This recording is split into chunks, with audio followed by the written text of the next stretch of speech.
I've been a member of USSA for many years, and I can't say how impressed I am with where this organization has come. This has been fantastic, and I give a lot of credit to Kitty and Julie Sack, who have put this organization year after year after year in the right direction. It is growing in importance, and as the other organizations, as I said recently, other organizations have other agendas. As a board member, by the way, I have been very impressed with the meetings and what we discuss, advocacy and removing hindrances to commerce and making this just more pleasurable for the people involved. And I was given notice about a few minutes ago to do this, so I really appreciate all the heads up on that. And but in the brief preparation I was given, I was asked just to introduce the moderator. And for those of you that have not been to our website, you have to go to this event and then click on the event and read this guy's bio. It's unbelievable. I'm just going to give a couple highlights here because I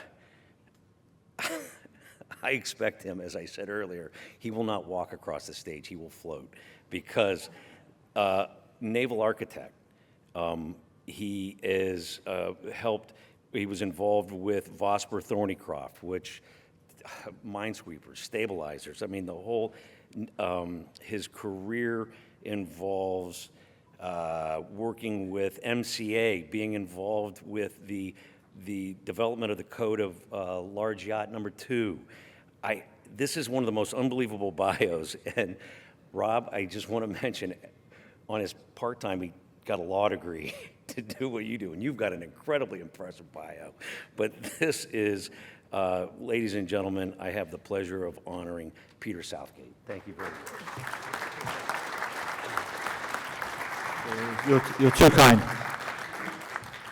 Okay, good afternoon, everybody. Can you hear me? Yeah, so thank you very much for that kind introduction. Welcome to Ask the Flag. I think this is edition 4, 5? 5? It started, I think, just before COVID, I think, or was it just after COVID? With the Peter and Peter show. So Peter Chesler and myself, we did it 5 years ago. And we had probably a similar, maybe smaller audience than this. And since then it's expanded. And we've included, obviously, the other esteemed colleagues we have on the table here. So obviously, thank you for the kind introduction.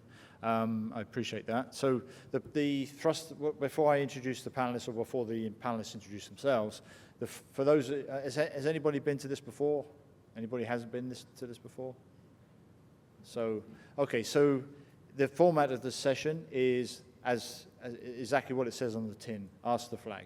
So this is an opportunity for you to raise any questions with any of the Flag Slate's representatives that sit here, and they'll do their best to answer your questions.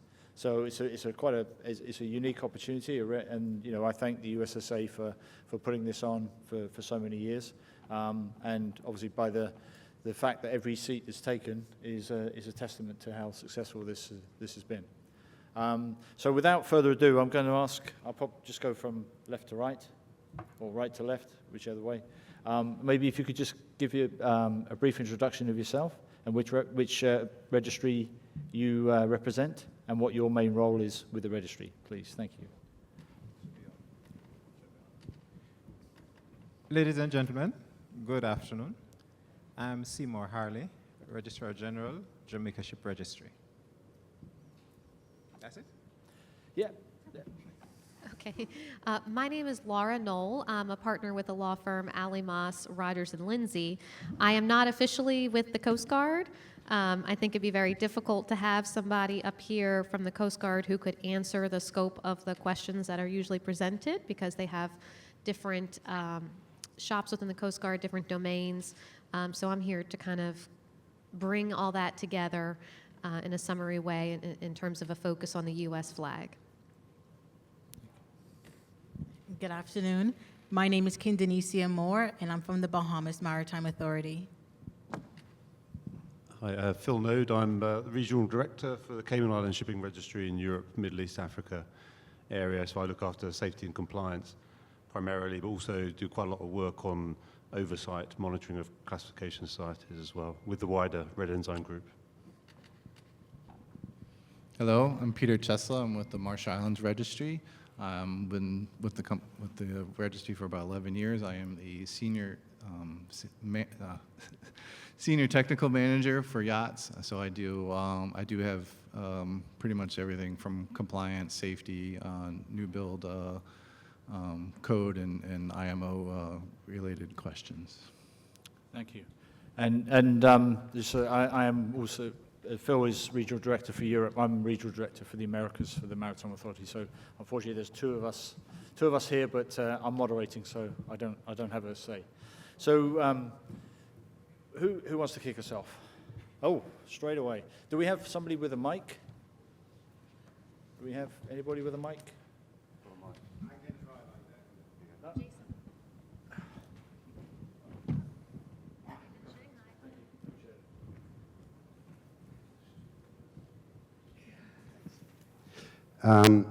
Yeah, Martin Baum from Pontaneous. We just have a case where a racing yacht has 20 crew on board.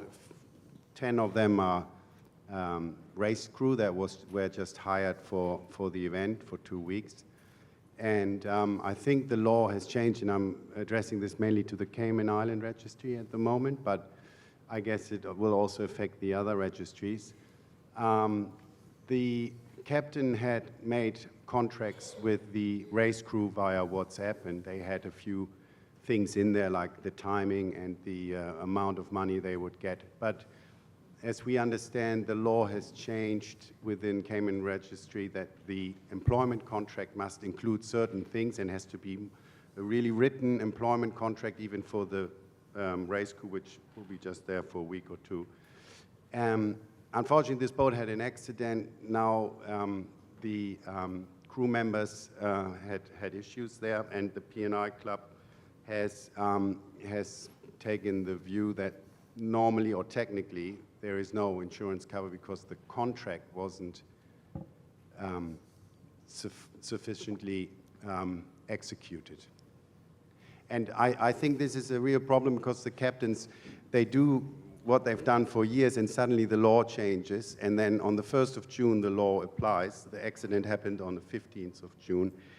You know, I wish there would have been a bit more of a grace time. I think the owners, they were addressed with a letter for sure. It's not that they didn't get the info, but they didn't act properly about it, maybe didn't take it seriously enough, or maybe the captain and the owner haven't chatted enough. And anyway, I think for the industry it's very important that we know exactly what is required, and especially in this time where it changes from one law to the other, we need to inform the captains a lot that this situation doesn't really occur. And then also the final question is, if Cayman Island requires this, the other registration don't require maybe the same employment contract requirements, and I just want to avoid as well that clients just start to jump flags just because it's too administrative with one and less with another, and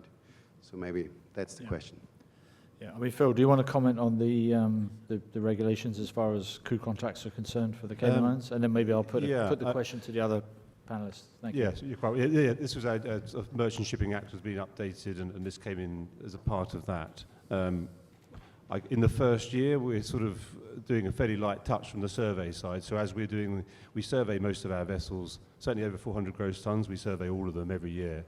So as we're going through the year doing the surveys, we then bring it to the attention of the master to make sure he regularizes the situation. So albeit, you're right, it would have been good to give advance notice, but the problem is sometimes legislation goes through at different paces, so we don't necessarily know when a piece of legislation will be passed, unfortunately.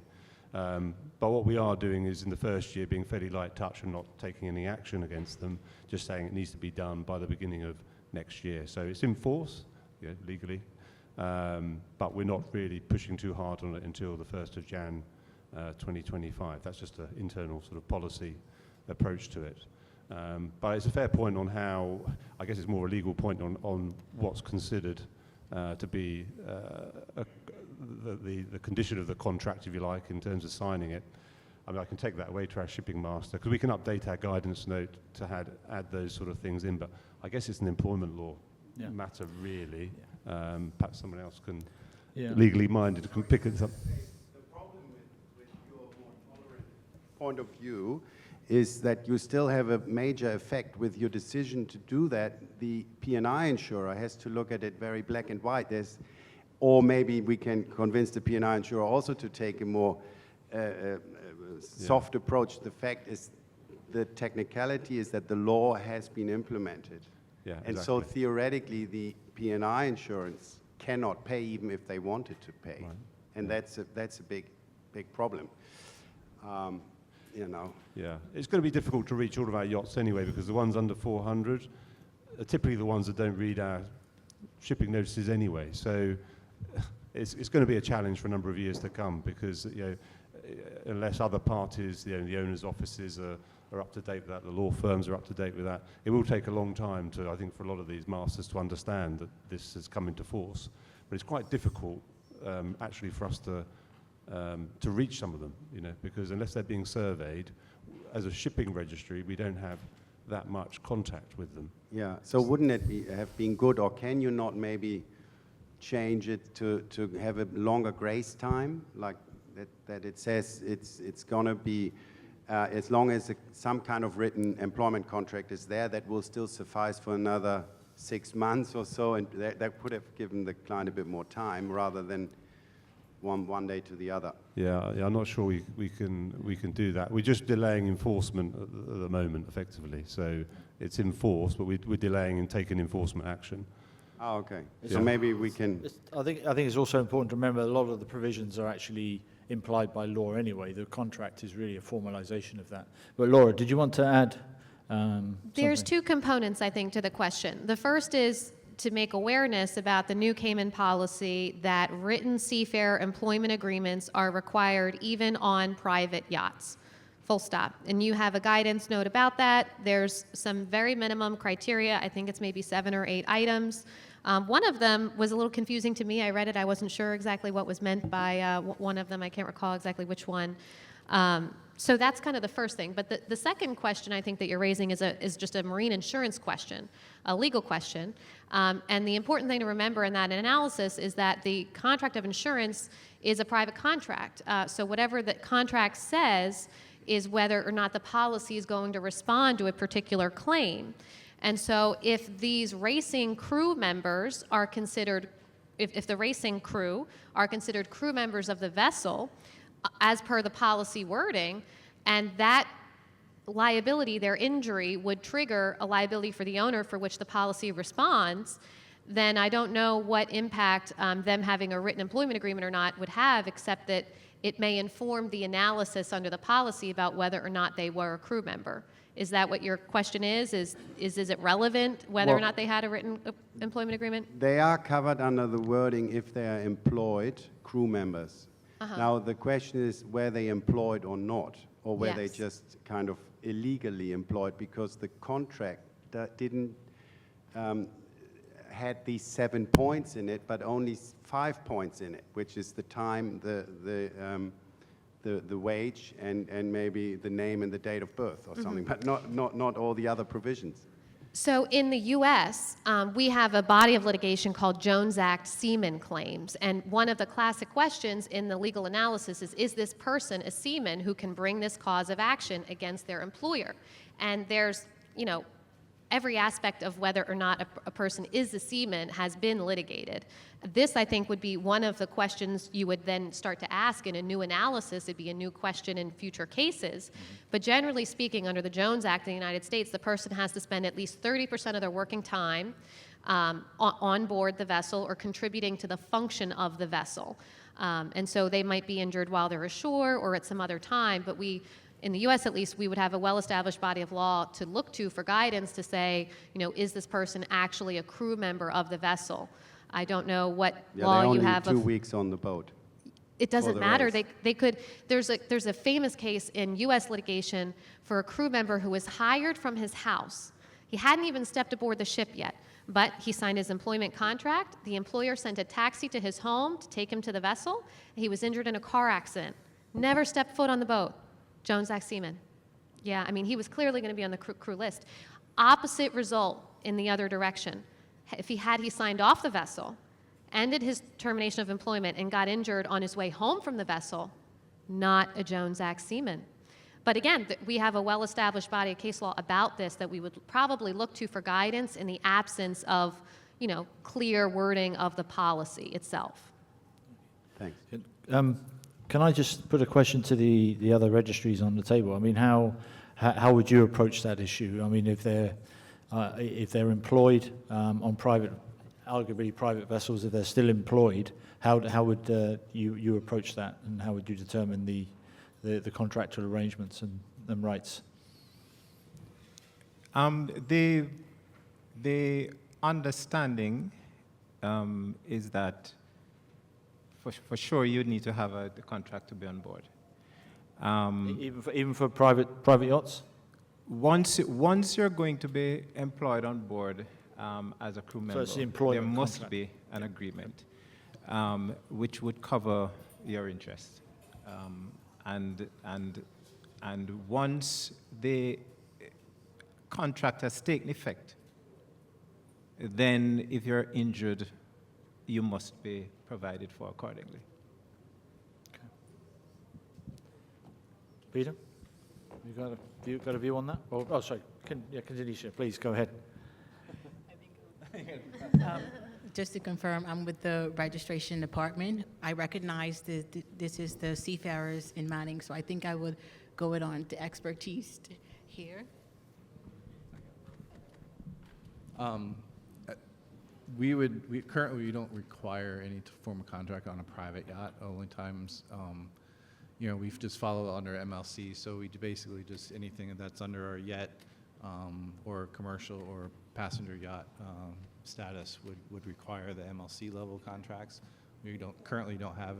There are probably some. I would defer to Alex over there if you have any specific questions, because he handles a lot of that for us with regards to contracts with any protections within our regulations specifically.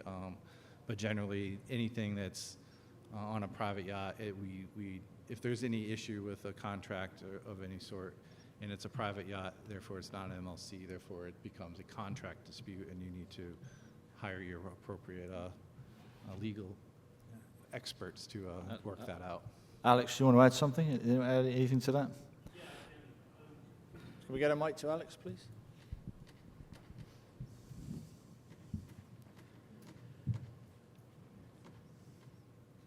Thank you. It's in our legislation, in the Maritime Act, that there's a Chapter 8, which is for merchant mariners, and that excludes seafarers on private yachts. So it becomes a contractual issue.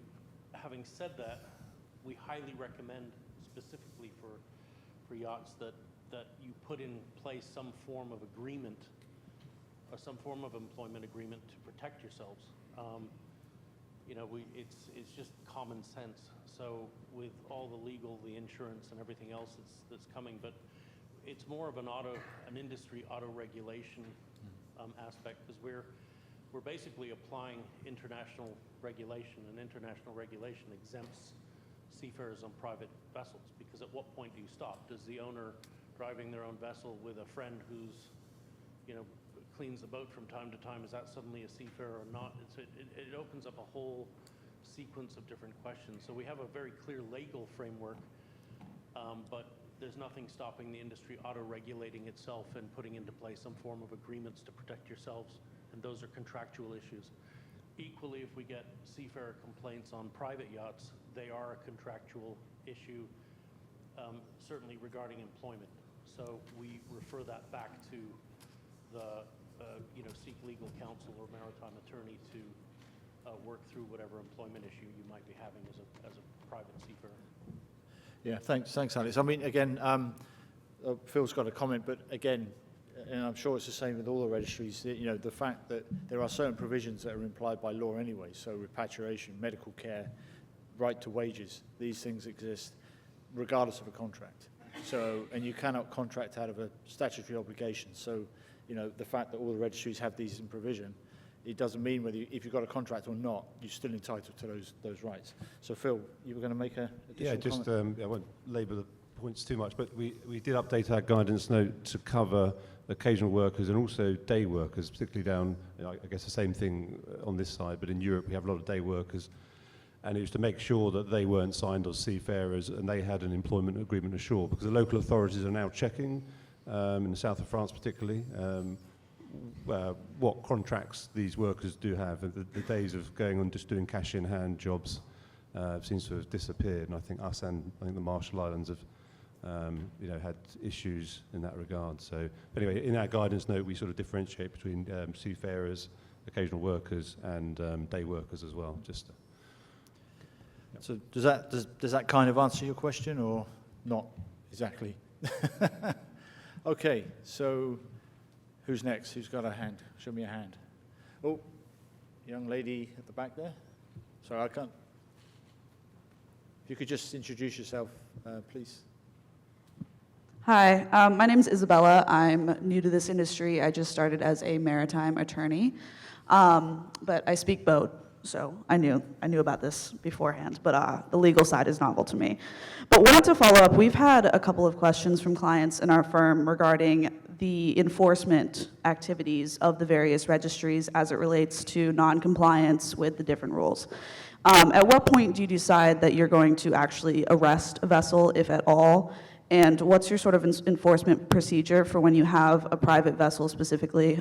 We deal largely in private yachts, when they're not complying with various things. Like one example that we had like a payment issue with crew where they weren't being paid properly. And they said that they were concerned that the registry was going to arrest the vessel because of that. Could you speak to that a little bit in terms of your enforcement procedures? Yeah, do you want to take? Oh, Laura, maybe Laura, yeah, Laura first, and then Phil. Okay, so in terms of the United States, the question would begin, the seafarers weren't paid, they have a valid lien against the vessel. And in the United States, as in all the other jurisdictions, the vessel has its own legal personality, like a company that can sue and be sued.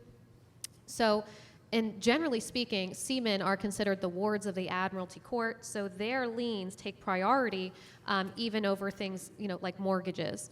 And so it's very important that, you know, from a policy perspective, at least the United States has said, these are really a preferred class of workers because of the historical mistreatment of seafarers. And so, yeah, the seafarer would then just have to find a maritime attorney, of which there are gazillions, who would be more than happy to take your claim. There's a statute in the United States that allows treble damages for the failure to pay wages. So if I ever receive a question from a ship owner about, should I really pay this guy? I hate, you know, I'm sick of him. I just want to tell him to pound sand. It's actually cheaper for you to just, any question, just pay the man what he's asking, so you don't get that claim for the triple damages. And then the maritime attorney would file an action against the vessel. The vessel could probably post security, usually from their P&I club, with a letter of undertaking. And so the vessel might not actually be seized, but the insurance company would be representing the vessel. Whether or not the failure to pay wages is a claim that's covered by the insurance policy is an interesting question. I don't believe that, I mean, if there's a colorable argument, but just the complete and utter failure to pay, usually is kind of like a wanton or willful, you know, exclusion of the policy. But at least I think that they would probably be there to secure the release of the vessel in conjunction. Maybe the P&I club and the owner will have a separate agreement, a side letter, that if the policy, you know, they'll post the letter of undertaking for the vessel with reservation of rights against the owner for, you know, whether or not the policy actually provides coverage. But it would be mostly a function of the U.S. court system and the marshals whether or not the vessel would get arrested. the NVDC or the Coast Guard themselves aren't going to be arresting the vessel. It'll have to be an action filed in court that gets enforced with federal marshals, or Bob Toney and his group, the National Marine Services, that will come and do it for a fee. Thank you. Phil? Yeah, from a flag state perspective, we don't arrest, we detain. We probably detain about 4 or 5 of our own vessels each year, and they may be commercial and they may be private from a range of things. Some of it is safety related, some of it is seafarer welfare related. Often we detain just in the owner's best interest, because otherwise they will get detained by the port state if the condition's really bad. So it's better that we detain it. We let the local authorities know that we have detained it, and we'll let them know when the vessel's eligible for release. So yes, we enforce, I would say, pretty rigorously. And the other aspect that we try to do, where we know that we've got hot spots, let's say, for inspections, then we're quite proactive, as when vessels come into the EU, for example, or coming into the US. We're doing like a desktop evaluation of the vessel to see what sort of risk it is and check everything's in order. But in terms of seafarer complaints, they go to the shipping master, and then normally he's involved just with sort of arbitrating between the different parties, and that's normally the best way to get things resolved. Is it speaking to the owner's office, trying to say, well, it's in your own best interest at this point just to, you know, settle things typically. So that normally goes to our shipping master, and it's all confidential, so it's separate from the rest of our organisation. But I think we have quite good results in terms of just bringing both parties together and getting an amicable solution, so it doesn't have to go to through the courts. Yeah. Thanks. Yeah, sorry, go Seymour, please. Yes, similarly, we, as a flag state, I agree, you don't arrest, you detain. But we see our responsibility being to the owner as well as to the seafarer. And so it is the best interest of both parties that we seek to protect. What normally happens, what has been happening is that our registrar of seafarers, Ms. Darley is in the audience, our registrar of seafarers has been very busy in seeking to negotiate between both parties to guide them. The owners, usually, as Laura said, usually what it is that it is going to cost you to not pay at $2,000 or $5,000 is way in excess of paying.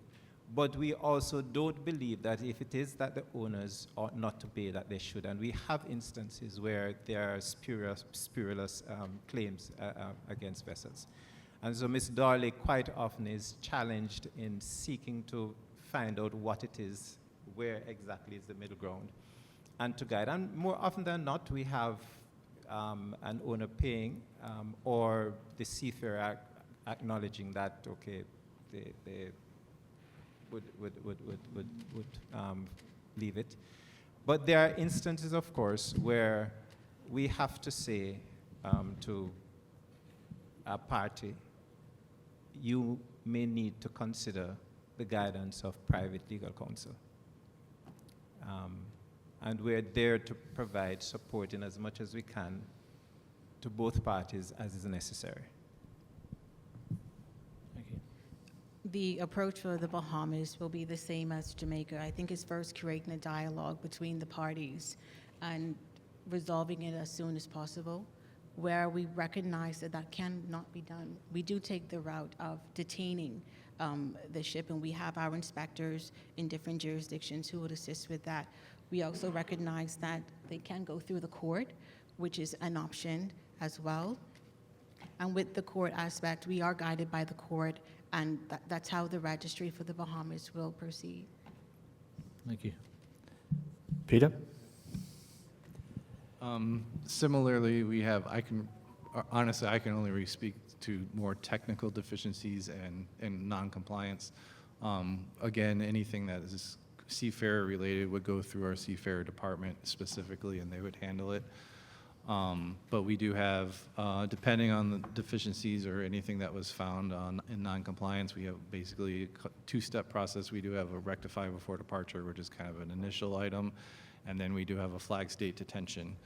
And then, you know, there's in our regulations, we have other options in terms of fines and even removal from the registry if continued noncompliance is completed. There's no arresting, you know, that's, to me, that would be something a local jurisdiction would do to a foreign flag boat, not the actual registry itself. You want, Alex? Any updates? Can we have a mic here, please?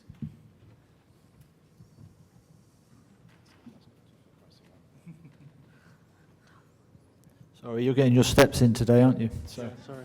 You stay, I'll give it back to you.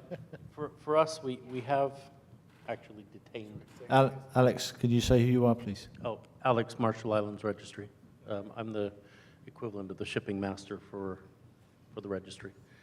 So there are a couple of additional points that are also getting involved. The first rule that you learn in handling seafarer complaints is there are two sides to every story. So you have to be very neutral and then really double check that if it's an MLC compliant vessel, that the complaints procedure on board has been actually followed and up through the chain of command of the vessel up to the management.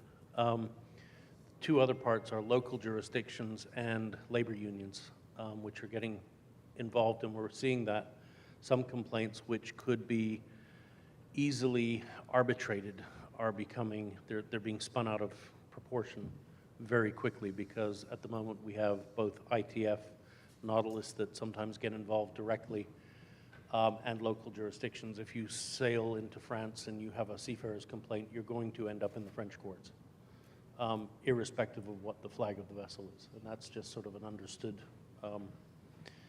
complication. But generally, we're trying to arbitrate and make sure that a settlement is done in the best interest of both parties. So.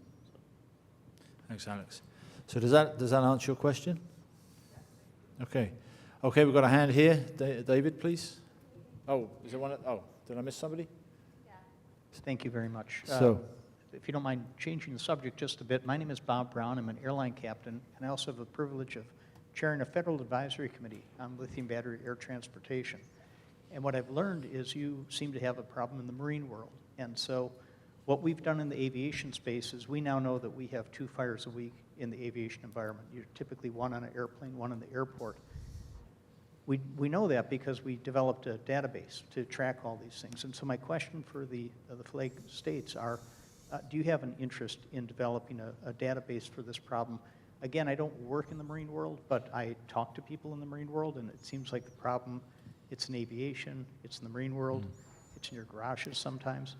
So my question is there an interest and an appetite for tracking these type of events? yeah, I mean, if I may just add on to that question, Bob, you know, you're interested in the database, but also can you maybe describe, you know, how you're approaching this hot topic, excuse the pun. So. Peter, what's the question? I didn't hear. It was regarding lithium-ion battery fires and the database for recording this, but also I was asking from my side, what is the individual flag state's approach to dealing with this issue? So I kind of added a question on to Bob's question, if you don't mind. Yeah, I can give a Cayman view. So it's probably going about 5 years ago when we started to get a number of lithium-ion batteries. We started to make sure we had risk assessments done every survey, or check the risk assessments were in place for dealing with them. Since that period, new products have come to market for containment. We've issued a guidance note with the UK on this to dealing with lithium-ion battery fires. We've updated the yacht code to cover that.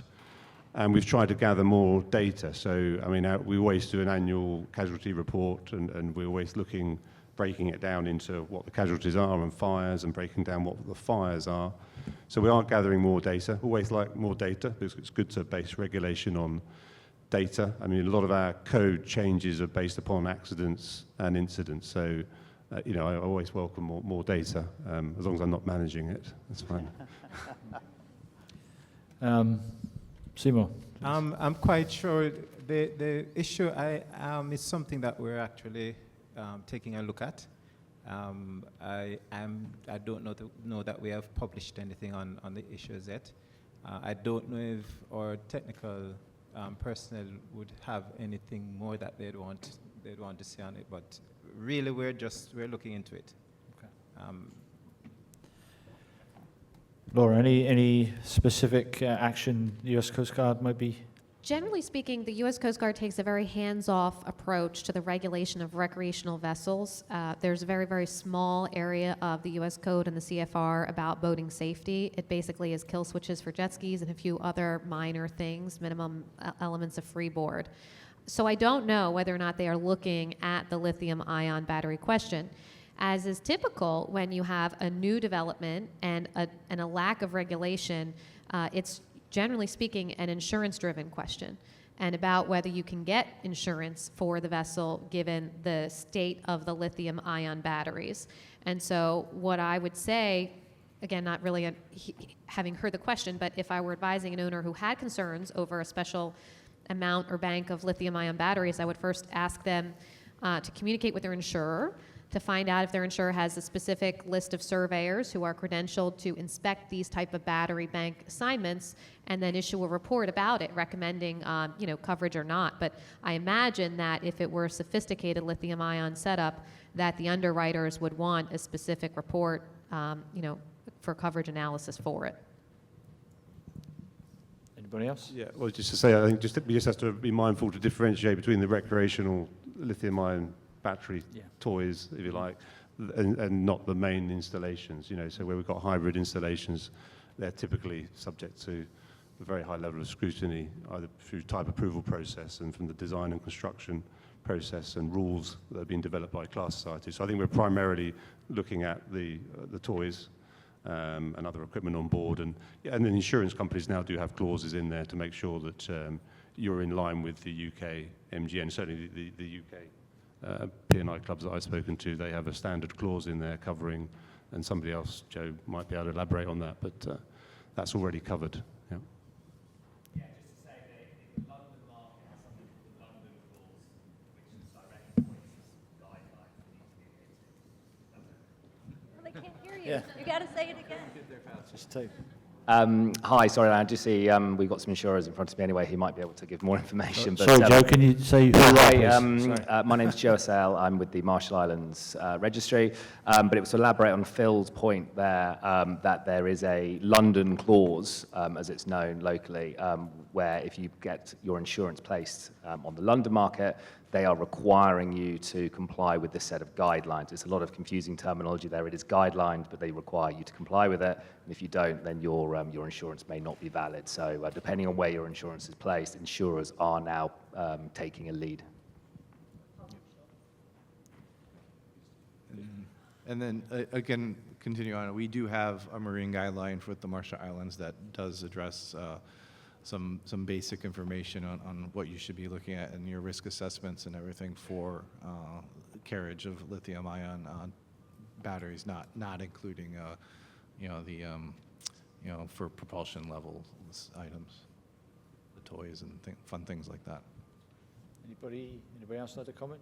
I mean, Bob, if let me put the question back to you. I mean, the database that you're using in the aviation industry, how would that help the shipping industry or the yachting industry? Thanks for meeting me. So the database we use is from Underwriters Laboratories. They have a vested interest in. Can you hold the mic up a bit, sure. Bob? Sorry. The database we use is from Underwriters Laboratories. It's a free service they offer to aviation. And what it allows you to do is develop very targeted mitigation strategies. So as an example, we know in the aviation space, 80% of the fires happen in the overhead bin. We know that 62% of those are power banks, or vaping devices. So it allows us to develop very targeted mitigation strategies. There's power in data, right? And so the few people I've met in the marine world keep telling me, well, we had this e-bike battery that fell in the water. We put it on a charger, it caught fire, or a phone, or a hydrofoil, or a CBOB, or whatever.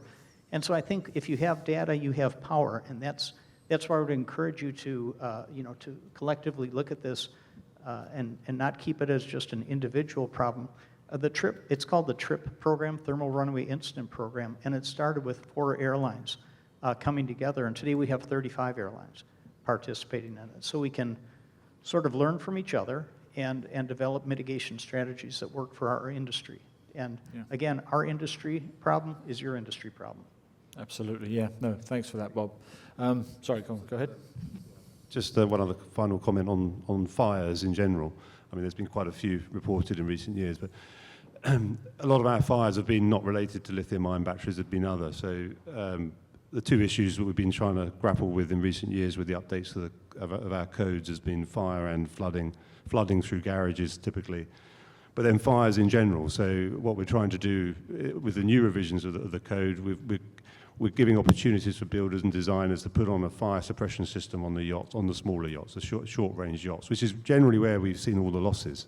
It's been the under 500 gross tons yachts. So you'll see, it's a bit technical, but in the code now, it gives you the option of getting rid of the rescue boat, which on a small boat's not very useful, saving money and cost there, investing that money into a fire suppression system for the whole yacht. Just a fairly simplified water fire suppression system, and that will buy you a lot more time.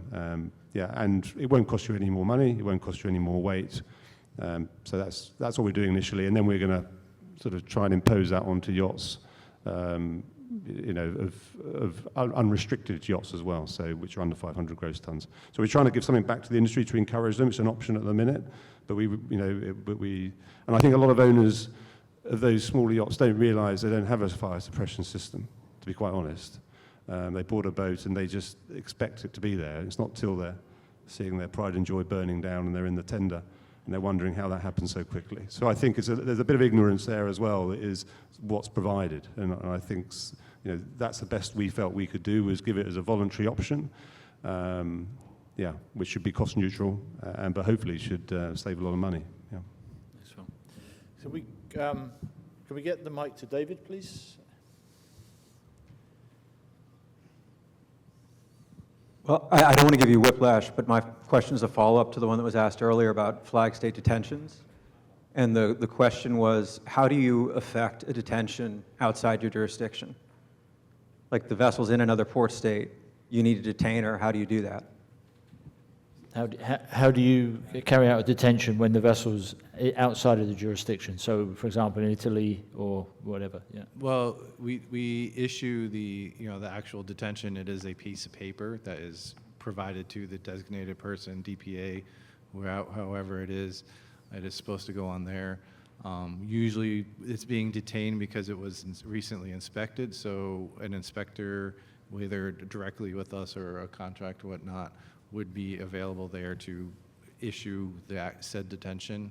And typically we would notify the local authorities as well. And then, most of the stuff is going on boats that are, AAS and LRIT and all that stuff. And, that's another,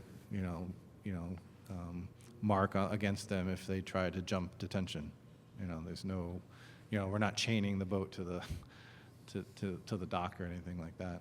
And if they jump detention, that's when you look at potentially striking her off the register? We bring that to our legal department's attention in terms of what are our next causes of action and what we can do within our regulatory framework of the Marshall Islands. Yeah. Phil, anything to add? No, nothing really else to add. Yeah, we try to attend physically if we can, but if we can't, we just get acknowledgement from the owner's office. Sometimes the owner's office is completely unaware. So that's the thing, is good communication, because we have issued a detention to the master, but the owner's office is often unaware because maybe the representative person hasn't told the owner. So we try as many ways to make sure everyone's fully informed. To be honest, yeah. And often the vessels we end up detaining, they're pretty bad. We know them anyway, so we've probably had a chat with the owner's office before. It's very unusual to detain a vessel first time. Normally we give them a bit of a chance and work with them. Collaboration was mentioned earlier on. We try to work with all of our owners, and operators to bring them up to standard. But if they don't want to play a game, then that's it. Then we detain them. And then we invite them to leave at some point, yeah. I think Laura? Sorry, anything to add? if the question is about issues that the registry has with their vessel for registry-related issues, or just a maritime lien question generally, the Coast Guard, if it's an issue about registry, the Coast Guard has MOAs, memorandums of agreement, with practically every nation in the world. And so we would probably, as the Coast Guard, look at our MOA and say, what's the scope of the MOA that we have with Jamaica or any other jurisdiction, and can we have our counterparts in Jamaica, detain this vessel for us on the basis of that MOA? And then in terms of it, if it's a lien-based question, I think the answer would be just filing in the local jurisdiction the papers for the arrest of the vessel, and on the basis that you have a claim under the U.S. law. And whether or not that jurisdiction will respect the claim under U.S. law, I think, is a matter of choice of law analysis that would happen as part of that proceeding. Thank you. Okay. So, Seymour? Of course, the process is it's basically similar. In terms of whether if they jump, you would proceed to delete. The Shipping Act has one of its very explicit basis for deletion of a vessel being that the vessel's activity is detrimental to the interest of Jamaica. And as such, any act of that nature which would be detrimental to the interest of Jamaica would provide for the vessel to be deleted. Okay. And Denisha, you had something? You wanted to add something? No, nothing to add, because I think the approach is the same. First, engaging with all parties, providing them with the detention, document, and also engaging with the local port state. We have our inspector in each jurisdiction who will be there, who will be on board to take the certificates off board. And also where we see that we have the deletion as well, we have our Merchant Shipping Act, which allows for the deletion of the vessel. And Peter, anything? I mean, just to give a sense, because I mentioned before, we have the two different steps, like the rectify before departure, which is also an actual order that we issue to them. In my 11 years with the registry, we've only probably issued 4 full flag detentions to yachts. So you have to be in serious issue to get a flag detention, which is usually probably repeated. You are a bad boat, and you've kind of been on our radar for a while, or maybe it was a rectify before departure, and then you jumped the rectify before departure, and now we're adding the detention on top of that. I mean, essentially a variety of sanctions available if you jump detention, but I think that's fair to say. So I think we have another question. Is that Pippa? Hi, Pippa Nicholas, Yacht Projects. As we all know, over the years, data is becoming the biggest thing that can occur in the industry. Over the years, of course, ships' data has gone from the written word to electronic word. The newest thing on the block at the moment is e-logbooks. What is your sort of views on the data protection that an e-logbook may or may not bring? Who wants to tackle that one? We've got a guidance note on it, on electronic logbooks. There was a period when they were being trialled before. I mean, the conventions now allow it, and that was an issue before, particularly with marine pollution. But anyway, that's come into force now. It's allowed by the conventions, and there are standards. And I can't remember off the top of my head what they are, but there are authentication standards and security standards. So we don't get involved in that directly. We just leave it to the class societies to do the type approval of these electronic logbooks against those reference standards. And there's 2 or 3 at least in our guidance note. I can't remember off the top of my head what they are. But we've moved in that direction. Same with electronic is your question specifically related to data protection, or you're talking about the actual integrity of the data in the logbook?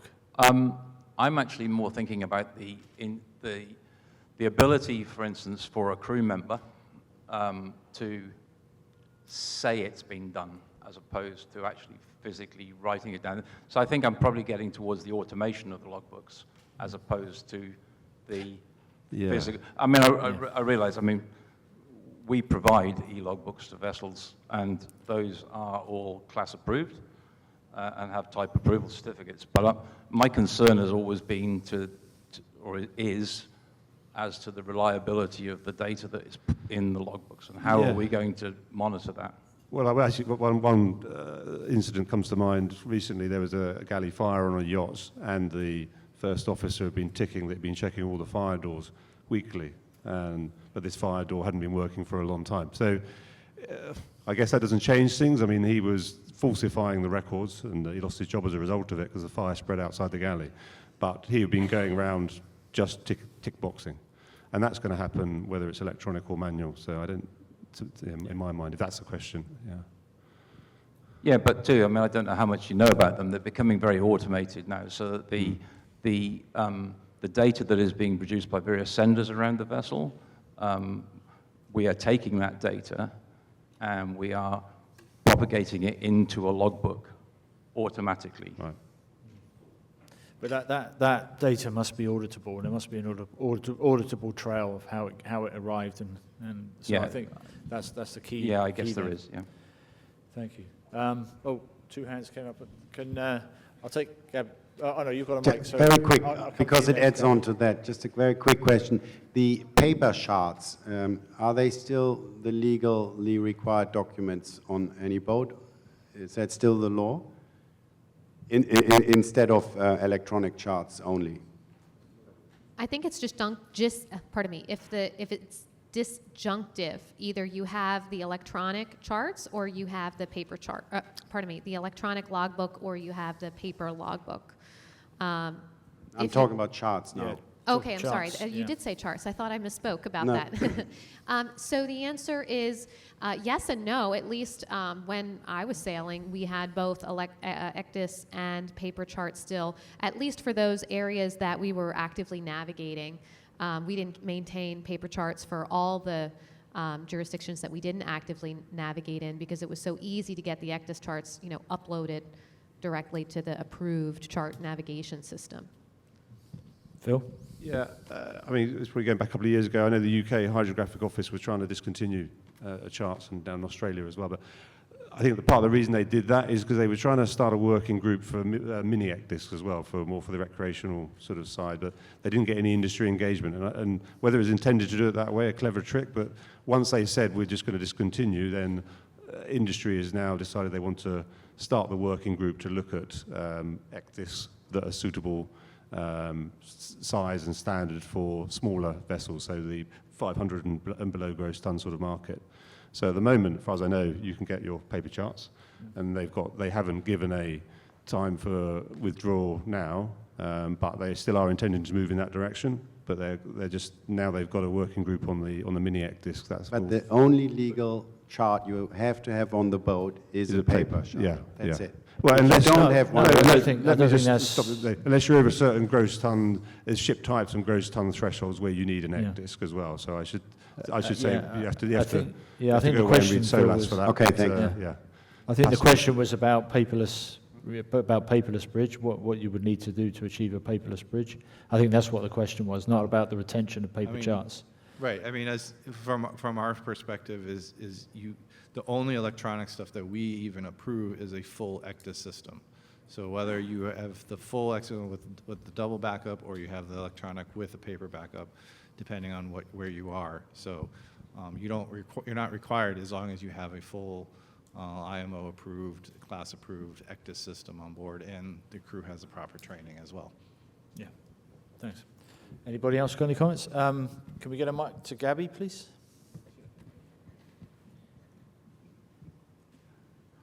It wouldn't be Ask the Flag without a question from Gabby.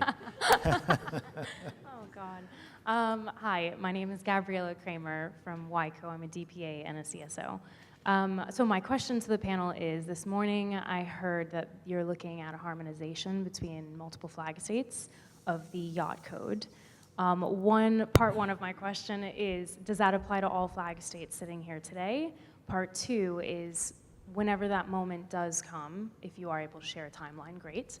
How have you figured out for yourselves as individual flag states how you will distinguish your services from the next one for clients to choose from? Phil? Or who wants to take the lead on that one? Yeah, You're doing the heavy lifting, sorry. yeah. I mean, we're always competing on service. I mean, that's fine, no problem with that. And then you can understand that the shipyards and designers don't. It's complicated if you're changing flags, often during the construction process as well. So, hopefully we will, and I don't think there's not much difference actually. It's there's a bit of misconception that we are widely apart. That's not the case. We might be at different stages on updates and things are being brought in, and we tend to look at what each other have done. Why reinvent the wheel? So I don't think we're that far apart. So it's not a great body of work to be done, and there'll be some good stuff that we'll take from each other, as I'm sure. So.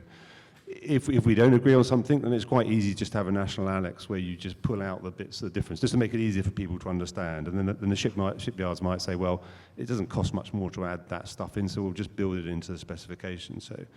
But I think it's been a bit overblown on the differences between the codes, to be honest. Really, there's only, I guess, a lot of people have adopted the Red Ensign Code as their national annex, if you like, already in entirety, but between the Malta and the Marshall Islands codes, there's not a lot, to be honest. Peter, do you want to come back? Yeah, we all came in MCA, Marshall, Malta, right? That was in that particular one. I believe the other flags represent Bahamas has their own code, right?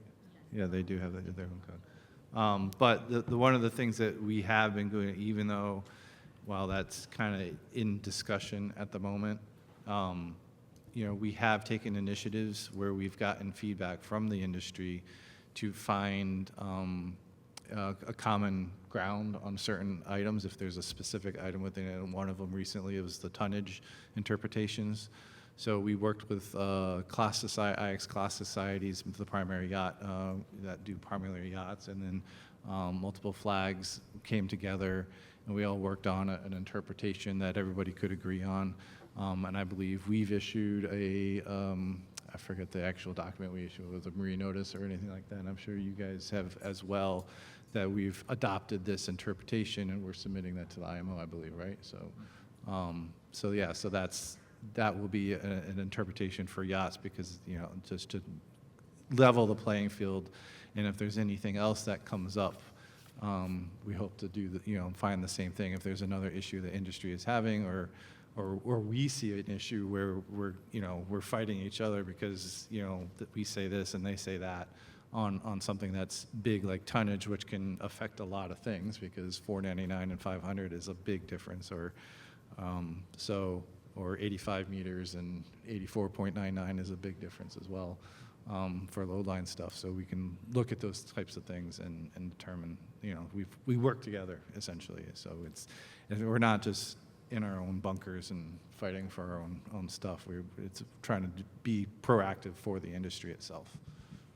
Laura, you're holding the mic, please. So the United States is notoriously lacking a large yacht code, and the indication that we were maybe going to develop one appeared in the Coast Guard, the John McCain Authorization Act for the United States Coast Guard in 2018, which adopted the regulatory standard of the LY3 at the time, which then, of course, or the later iteration of it when it transitioned to the Reg A and B.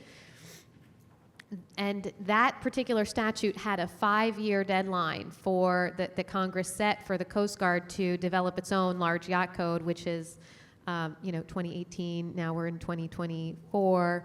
So we've gone well past that, and I believe my inside knowledge at the Coast Guard told me that they had started working on it, but they maybe just didn't have the resources and felt like it was a duplication of effort because the product had pretty much already existed. And so the Coast Guard was more or less happy to rely on the LY3 or later Reg Code, absent additional congressional funding, to help them do this kind of work, because obviously the Coast Guard has, a lot of missions other than just yachts. And traditionally, they have been thought of, I think, internally, especially the Coast Guard, as the redheaded stepchild. That the Coast Guard duties, they have a lot of missions, and they just don't have a focus and never have really had an appetite to address the yachting industry, which is a really unfortunate missed opportunity, I think, because we do have a lot of very patriotic yacht owners who do want to have large yachts and have the U.S. flag. But so far, we're handling those with the Coast Guard in terms of certification and what standards they need to be built to on a case-by-case basis. Thank you. And Seymour, can you comment on Jamaica's viewpoint on the code? Yes, it is established fact that there's no fundamental difference really in terms of the requirements for registration. You definitely don't want to be going too much on the technical side in terms of differences. In fact, we accept the large yacht code, so the standards are generally same throughout the industry. Mm-hmm. The real differences that you may find would be the exceptional provisions that there might be some special arrangements. For example, you may find a Jamaican registered yacht being able to cruise in the US for a year or something to that effect. But in terms of the registration for requirements for registration, no. What we do is we listen to you and we'll hold your hand to take you through the process, see what it is that you want, and we'll guide you. And that's just it. Denisha, do you want to add anything? Please? For the Bahamas, we have the Bahamas Yacht Code, which we mirrored the MCA, and it was established probably about 4 or 5 years ago, where we have our Bahamas Yacht Code. I think your second question was, of course, how will we be different? Customer service is quite important. Our relationship with our clients is important. Plus, for the Bahamas or Jamaica or Cayman Islands or the Marshall Islands, there may be some tax incentive for clients to register with a particular flag. It may be the proximity. We're close to the U.S., so they might say, I would love to fly the Bahamas flag just because of the proximity to the Bahamas and what that may entail. So, but the most important thing is our established relationship with our clients. That's what we think is quite important. Yeah. Competing on service levels, not standards. So, question over there. If you could introduce yourself, please. Thank you. John Jarvie, oversee insurance. So I'm going to ask an insurance-related question here as it pertains to manning.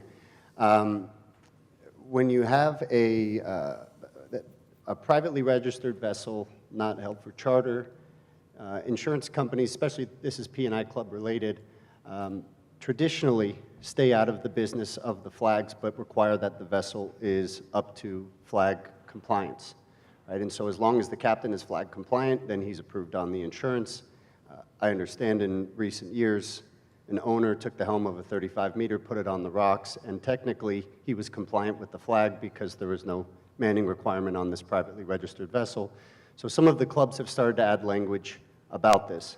Now, especially when you have captains with a license that is just a few tons off of the yacht, I have seen clubs effectively say, well, if you can ask the flag if this captain is compliant and approved to run the boat, and flags aren't typically in the business of approving captains for insurance companies. So really my question here is, on a privately registered vessel not for charter, is a captain qualified and approved to run the boat if their tonnage doesn't match the tonnage of the yacht? Who wants to tackle that Can one? I get it in writing? Laura, if you want to start? Get it in writing. So, John, the question is if the captain has a lesser license than the tonnage of the vessel. The answer to U.S. statute is no. You have to be licensed to the tonnage of the vessel. The question is whether you need a licensed captain to run the vessel. In the U.S., for recreational vessels, you do not need a licensed captain less than 200 gross tons. So the licensure requirements would really only kick in at above 200 gross tons. In terms of manning levels on U.S. vessels, there is Coast Guard literature. There is no regulation. There's no statute or regulation about manning for purely recreational vessels. There is a Coast Guard manual. The Coast Guard has a lot of marine safety manuals, of maybe 9 versions of it. Marine Safety Manual, I think Volume 5 is about manning. And in Marine Safety Manual Volume 5, which is, again, just agency literature, there is a chart. You can search, it's like maybe a 600-page document. You can Control F, search for yacht.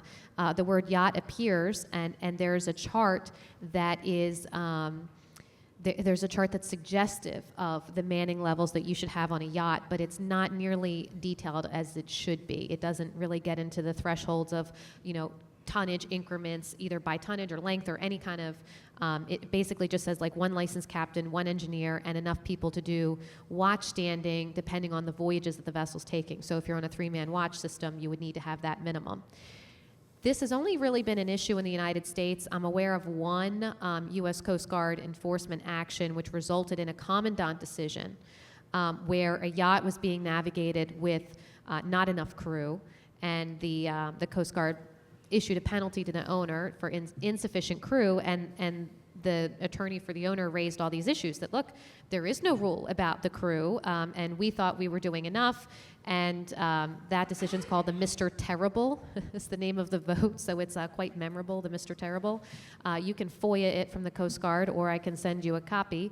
But basically, the Coast Guard goes into the analysis and says, we know that, maybe we don't have specific regulations about this, but what you did was not enough based on the practical navigation of the vessel, and, the penalty stays. Okay. Phil, from Cayman perspective? Oh, Seymour, go ahead. It is the duty of not just the flag state, but the vessel owner to ensure that the safety of life and property at sea is preserved at all times. And with that, if it is that you're having a certification that evidences that you may not be competent to handle what it is that you're in charge of, then you're putting life and property and yourself at risk. And as such, we would want to encourage all private yacht owners to ensure that the personnel that they have on board are competent, and it is our duty that we follow through to ensure that they are competent, to ensure life and property is safe. Phil? Yeah, I think we probably get as many issues with acts of negligence or competence as on commercial yachts as we do on pleasure yachts. So I'm not so sure there is a huge problem. But we do have facilities in our law to take action against the owner of the vessel for it not being properly manned, even if it's a pleasure vessel. But I guess the other aspect as well is that vessels coming into the US, and maybe I'm missing your point there, is that I think over 500 gross tons, even if you're a pleasure vessel, you still need a minimum safe manning document or equivalent. So yes, I'm sorry. So the Officers Competency Convention kicks in at 200 gross tons, and we will have manning levels for that. And if we're talking about the pleasure vessel range and the less than 200 gross tons, it's purely suggestive. Yeah. Okay. So and for those, so we either issue a minimum safe manning document for the ones coming to the US, or if they don't fully comply with our standard table, we will give them a letter. We would look at their experience and qualifications and say, well, yes, we are still satisfied. So that's the only time we really get engaged in it directly on pleasure yachts in private use, I would say. But I think the way that the way that we've changed our law now, that there's nothing stopping us in the future if we decide as an industry, collectively, because we don't want people just moving to one flag because one's being a little bit stricter than the other. But there may well be appetite, or I think there probably ought to be appetite for at least the master to meet the requirements, and then, of course, he will then be worried about his certificate of competency being maintained if he behaves in an irrational way, let's say, with the rest of his crew. So I think that would be a good place to start if we were going to do it. Just focus on the master, pick a gross tonnage, whether it's 3,000, 5,000, or somewhere in between, and then start to bring it down over a period of years. To go in there straight now with below 500 gross tons wouldn't work. But yeah, maybe we should be starting at a higher gross ton limit, and then sort of working out over the years progressively, making it a regulatory requirement. Yeah, but we would have to all do that together. Otherwise, we'd lose half our fleet overnight. Peter? But I don't think the actual figures indicate that we have a big. I mean, say some of the captains that we've had the most problem with have been commercial yacht captains, actually. So I'm not so sure there's a super strong case that we've got a lot of captains out there who are not adequately qualified and experienced. They may have a lesser qualification, but they may have a much more experience than some officer of the watch who's just come out of college. So experience counts for a lot, I would suggest, as well. The initial question, I would say, like based on how you worded it, we've always kind of deferred the other way, because since we follow STCW specifically in terms of manning, and then under STCW, it is not applicable to recreational vessels. So we take that stance. So we don't require, on a private yacht, under 3,000 gross tons, we do not require any explicit licensing. But we do have in our regulations, I was trying to look up the wording, because I always get it wrong, that although we don't explicitly say what the master has to be, but he is the responsible one for the crewing and everything of the vessel to be safe for the people on board, the vessel itself, and the environment. I would go back to the saying, as you almost kind of what you were referencing there, is we have just recently implemented required manning for vessels over 3,000 gross ton, regardless of their registration status. So if even private yachts, we do require any vessel over 3,000 gross tons to be manned, and we issue a manning certificate. Now, if you request a manning certificate for a private yacht, you must be manned per that manning certificate. But us currently, we only have about a half dozen, and we did lose one because of this. Even though it was about 2 years before it went into force, it just went into force in September, and even though we did lose one because of it, and that's good for them, I guess. So be it, because they the crew weren't willing to go through the process.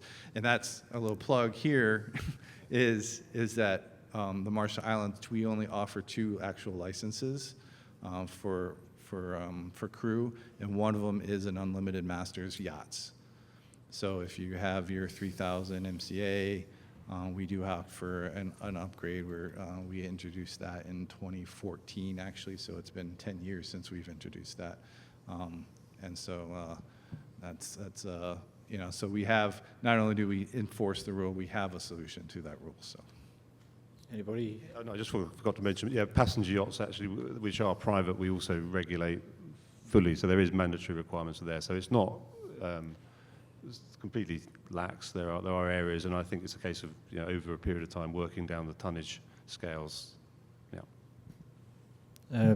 Bahamas, Candice, have you got anything to add on that particular point? No? Okay. There's another hand at the back. I think that's Monique, is it? Yes. Hey, Monique, how are you?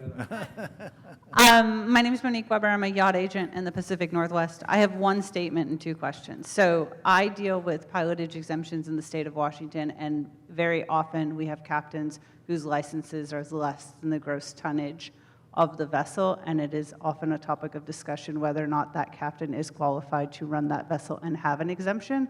Case in point, I had a captain with a 200 gross ton Cook Island license who'd been on the boat for 15 years, but it's a 500 gross ton boat, and the question was, well, why didn't he just up his license? So that is a topic that is discussed quite frequently out in the world. But as a yacht agent, I see a lot of certificates of registry. So my first question is, why does the Jamaica one have to be reissued every year when nobody else's does? And then my second question is, when on earth can we get some reciprocal agreements with Malta so I stop writing 1300s and paying for them for Maltese flagged vessels? Anybody want to tackle that? What, Seymour, maybe? Well, you asked me specifically. The certificate of registry doesn't have to be issued every year. There's provision for you to have the certificate issued renewed after 4 years. It's just that you would need to indicate to us that that is where you want to go. Every yacht I've seen in the last 8 years with the Jamaica Registry, they only have a 1 year. So I don't know that the captains and the management companies know they can ask for more than 1 year. Most of them do have a year, most of them, but there is provision for it to go beyond. And what was the other question again, Monique? Sorry. So because Malta does not have a reciprocal agreement with the United States, a yacht with a Malta flag on it cannot get a U.S. cruising permit from Customs and Border Patrol. So in order for that yacht to enter and exit every Customs and Border Patrol port state, I have to turn in a $1,300 and pay $37.50. So is it, I know Peter's like $37.50. I got to drive all over Seattle frickin' finding a CBP officer because we're understaffed to pay it. Is there anything in the works to get a reciprocal agreement so a yacht with a Malta flag can have a cruising permit? Unfortunately, we don't have anybody from Malta here, but maybe, do we? Oh. Rob, can we get a mic to Rob, please?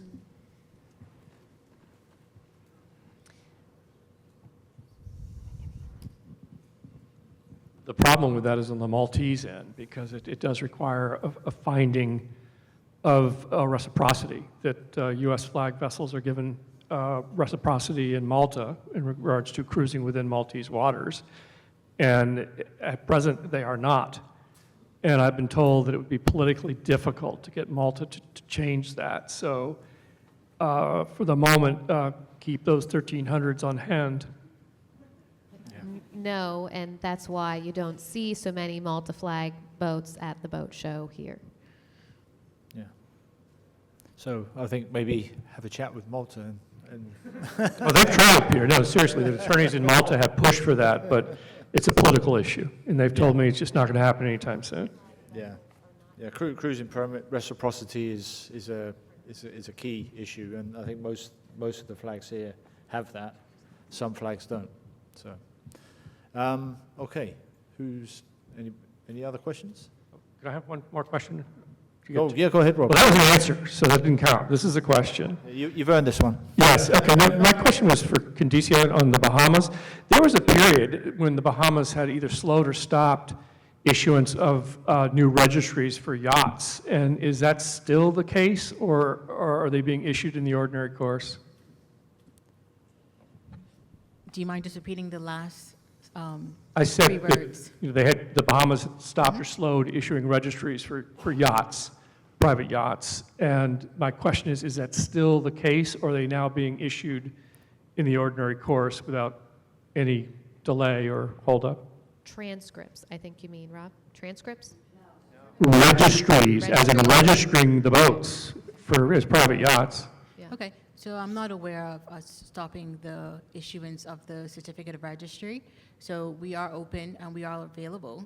So if you could just let us know, I'm the one issuing, well, we have a registration team issuing the registration certificates. So if there is an issue, please do feel free to let us know.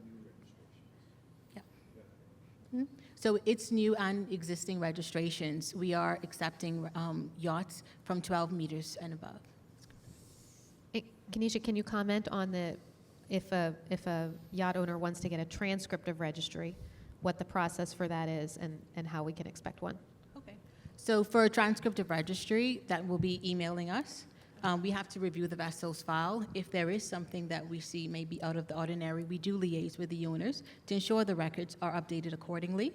But it's coming to us, sending us an email. The fee is $100, and we can proceed with the issuance of it. We'll continue to keep you updated on why there may be a delay, but we try to turn it around as soon as possible.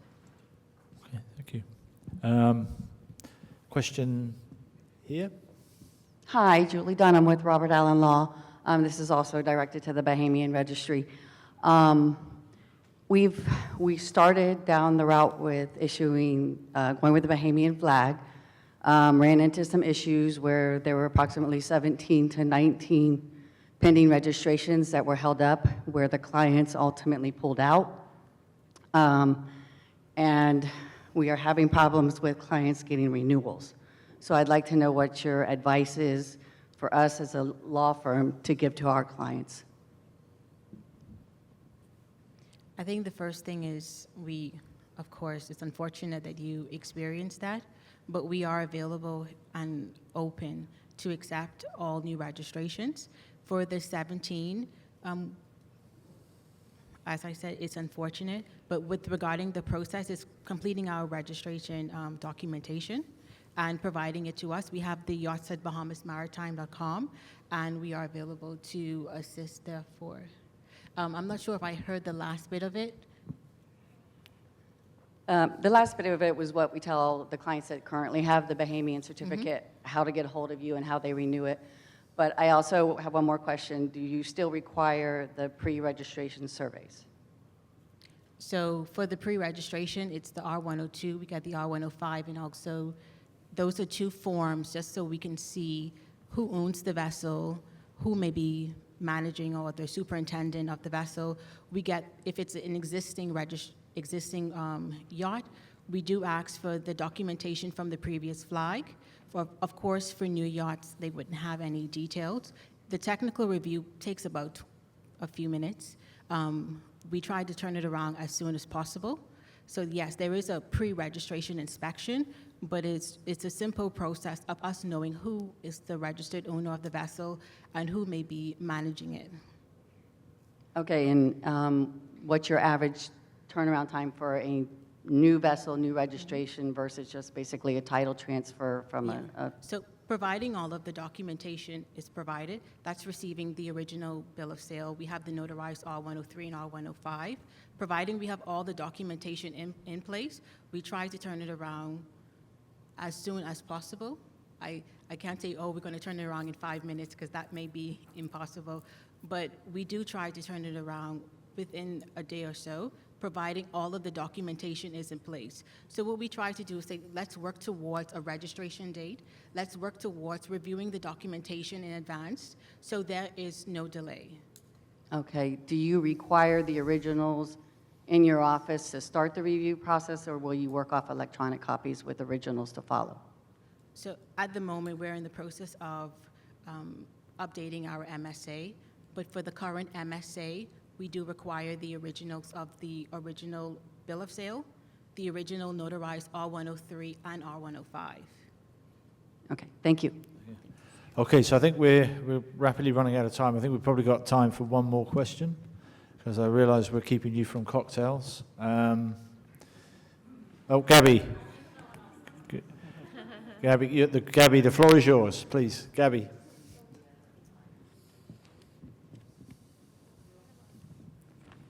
Just with the recent 2024 revision of the Reg Code, are there any deficiencies you're already seeing, or ones that you think could have a bit of an impact in the near future we should be aware of or keep an eye out for particularly? I guess that's for you, Phil. Can you hold your mic up? Can you repeat the question, please? Sorry. Oh, sorry. So there recently was the 2024 revision of the Reg Code. My question was, I know it's quite recent, but has there already been any deficiencies that have come out of those revisions that we should be maybe paying attention to? Deficiencies, you say? Yeah. Yeah, like during surveys, like Okay. Oh, testing right, it against okay. the Reg Code, yeah. Yeah, new requirements, I guess. So, normally with, the implementation date, I think, was 1st of July, if I remember correctly. So, and a lot of this is for new builds. I mean, there's a few bits in there for existing vessels, but we'll just pick those up as we go, and we'll just advise the vessels to rectify that before the next survey. And as regarding the implementation of the code, the only area that we got a bit unstuck with the shipyards was structural fire protection of garages, particularly on the under 500 fiberglass vessels. So we're going back, and we've established an industry working group on fire safety to relook at that. So we're not doing the implementation of that yet. And the other aspect is flooding of tender garages. We're going around the buoy again on the stability analysis of that to see what should be adequate, because it's a bit more complex, I think, than we first thought. So we're trying to find a solution that shipyards can cope with the help of the class societies and their designers running different models. So there's two areas that we're going to go back and have another go at. because there was a lot of changes, and you don't get it right the first time. As people know, he's been involved in code development for many years. There's always going to be areas you need to go back and have a look at. So there are two key areas. Other than that, everything else is a lot of the changes in the code was stuff that we were doing anyway, so it become best practice. So it become a sort of established policy, and we just wanted to formalize it into the code. So that's what we try to do these days. Rather than have sort of secret policy list internal, we just try to make sure we update the code as not too often, because people don't like too many changes, but we just try to make sure we implement any internal policy that we've established. So there's no big surprises, I don't think, in the code, and yeah, it's all working well, I think. One last point from Joe, and then I'll wrap it up. Thank you. So just on code amendments, the Marshall Islands are also reviewing their code next year. Sorry, Pete was probably going to jump in on that anyway. So a lot of the work is being done presently. We're going to go and do an industry consultation at the beginning of next year, and the plan is to publish by this time next year. So quite a fast turnaround. The last revision was 2021, so the current code in force is RMI Yacht Code 2021. And we'll be issuing 2025, obviously, next year. If anyone is interested in being involved in that consultation process, then please do make yourself known to myself or one of the team, and we'll make sure that you're on the list to receive the documents and being engaged in those working groups. Thanks, Joe. Okay, so I think we're gonna wrap up there. So I just want to say a big thank you to the panel.